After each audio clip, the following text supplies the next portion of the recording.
نفرت زوجة الأمير راحتب من أكثر النساء إثارة للإعجاب في الدولة القديمة.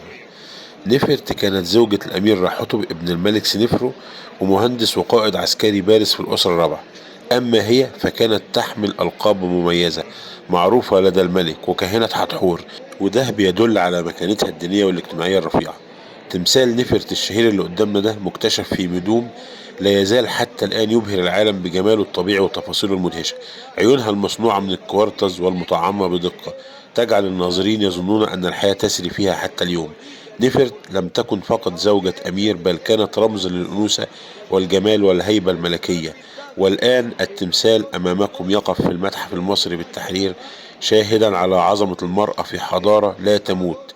هذا التمثال من أروع ما أنتجته الحضارة المصرية القديمة، ونرى نفرت بجوار زوجها، هذه السيدة الجميلة التي تجذب كل من ينظر إليها سواء كان مصريا أو سائحا أجنبيا.